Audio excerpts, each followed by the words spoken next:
Moi, disons, j'ai un parcours un peu différent. Comme vous le voyez, je ne suis pas française de souche. Hein. Et donc, en fait, j'ai vécu vraiment et étudié et travaillé sur 3 continents.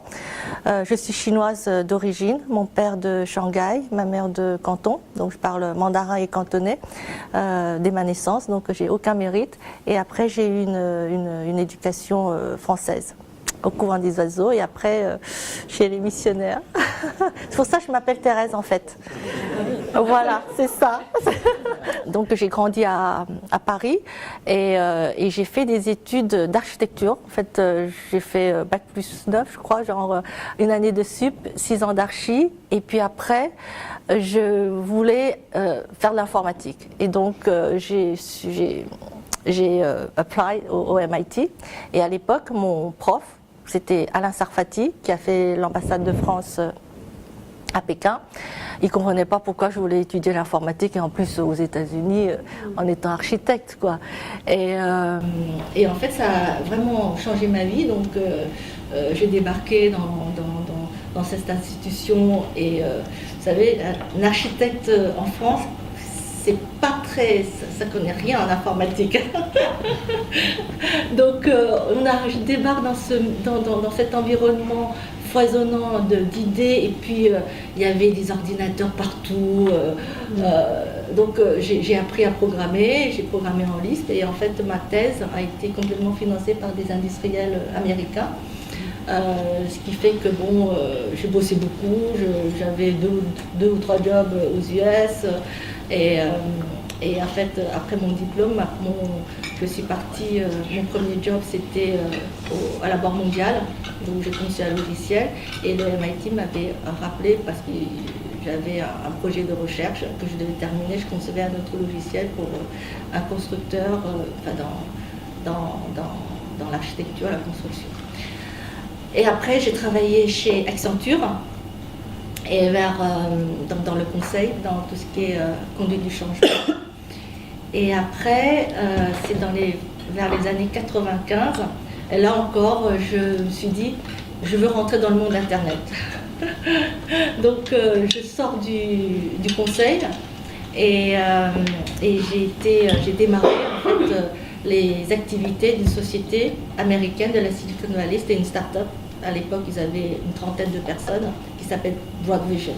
C'était une des premières start-up, la plateforme qui faisait du marketing one-to-one. Et j'ai eu beaucoup de chance parce que Broadvision a fait l'IPO en 96-97, donc voilà, on était une des premières startups successful à l'époque.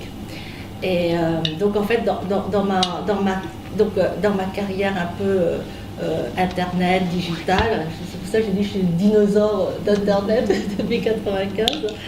Et donc j'ai fait 4 startups, dont je dirais 3 successful parce que la 4e n'existe plus. Donc voilà. Et troisième start-up, c'est une start-up que j'avais fondée.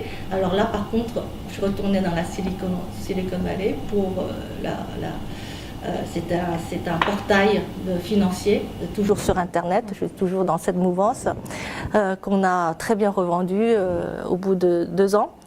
Et là, je ne voulais pas rester vivre dans la Silicon Valley. C'est un très bel endroit, c'est très confortable, il fait toujours beau. Mais j'ai trouvé que c'était trop monolithique. C'est-à-dire que bon, quand vous voulez parler de la techno, si vous voulez lever des fonds, vous allez dans un café de Palo Alto, il y a tous les investisseurs qu'il faut. Mais alors, pour parler de l'art, l'architecture, enfin, je sentais que c'était, ou la littérature, c'était un peu limité. Donc voilà, donc j'ai décidé de revenir sur Paris.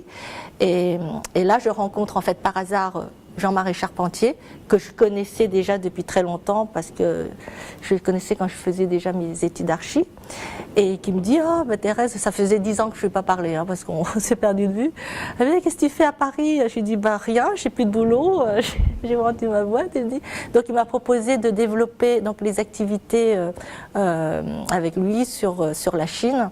Et donc là, c'est à partir de 2005 que j'ai eu la chance de participer au développement. J'accompagnais surtout plus parce que jusqu'à présent, à part l'Opéra de Shanghai, évidemment, Arte Charpentier faisait surtout de urban planning, beaucoup de projets d'urbanisme et pas beaucoup de construction. Et j'ai dit, mais écoute, il faut plutôt suivre les clients français qui se développent en Chine. Donc on a gagné le centre de R&D de L'Oréal, de Saint-Gobain. On a travaillé pour Huawei. Je me souviens, il y a monsieur le président fondateur qui était venu à Paris, qui a été à l'hôtel Intercontinental. Il dit bon, je veux la même chose, mais à Tianjin dans son campus.